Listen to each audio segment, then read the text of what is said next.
മൂന്നാം നരേന്ദ്രമോദി സർക്കാർ മൂന്നാം വർഷത്തിലേക്ക്. മുൻ സർക്കാരുകളിൽ നിന്ന് വ്യത്യസ്തമായി സഖ്യകക്ഷികളുടെ പിന്തുണയോടെയുള്ള ഭരണത്തിന്റെ 2 വർഷങ്ങൾ പൂർത്തിയാവുകയാണ്. കടുത്ത വെല്ലുവിളികളും രാഷ്ട്രീയമായ തിരിച്ചടികളും ഒപ്പം നിർണായകമായ ചില നയതന്ത്ര നേട്ടങ്ങളും നിറഞ്ഞതായിരുന്നു ഈ കാലയളവ്. തുടർച്ചയായ മൂന്നാം തവണയും നരേന്ദ്രമോദി രാജ്യത്തിന്റെ പ്രധാനമന്ത്രിയായി അധികാരമേറ്റപ്പോൾ അത് ഇന്ത്യൻ രാഷ്ട്രീയത്തിലെ ഒരു പുതിയ അധ്യായമായിരുന്നു. എന്നാൽ 2024 ജനങ്ങൾ നൽകിയ വിധി ഒറ്റയ്ക്കൊരു ഭൂരിപക്ഷമായിരുന്നില്ല. അതുകൊണ്ട് തന്നെ കഴിഞ്ഞ 2 വർഷവും സഖ്യകക്ഷികളെ കൂടെ നിർത്തി മുന്നണി രാഷ്ട്രീയത്തിന്റെ പരീക്ഷണശാല കൂടിയായിരുന്നു NDA. സർക്കാരിന്റെ ഏറ്റവും വലിയ ഊന്നൽ അടിസ്ഥാന സൗകര്യ വികസനത്തിലും സാമ്പത്തിക വളർച്ചയിലുമെന്നായിരുന്നു BJPയുടെ അവകാശവാദം. മോദി സർക്കാരിന്റെ ഏറ്റവും വലിയ സംഭാവന എന്ന് പറഞ്ഞാൽ മുടക്കിയ കാശിന് മിക്കവാറും പോയിരിക്കുന്ന പാവപ്പെട്ടവർക്ക് അടിസ്ഥാന സൗകര്യങ്ങൾ ഉണ്ടാക്കാൻ വേണ്ടിയാണ്.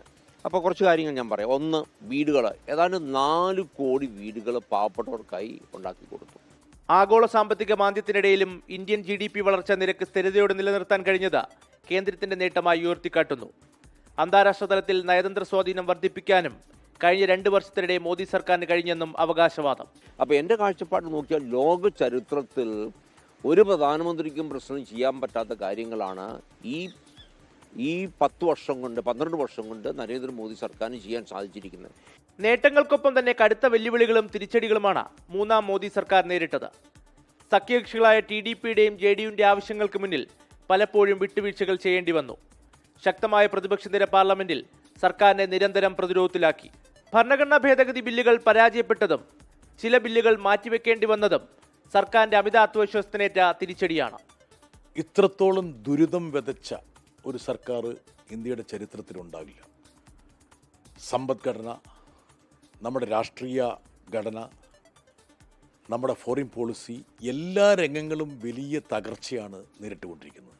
കൂട്ടുകക്ഷി ഭരണത്തിന്റെ പരിമിതികൾക്കുള്ളിൽ നിന്നുകൊണ്ട് വികസന അജണ്ടകൾ നടപ്പാക്കാനാണ് കഴിഞ്ഞ 2 വർഷമായി നരേന്ദ്രമോദി സർക്കാർ ശ്രമിച്ചത്.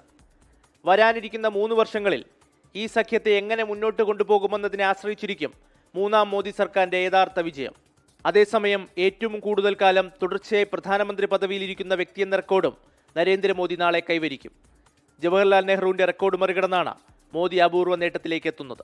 24 ഡൽഹി.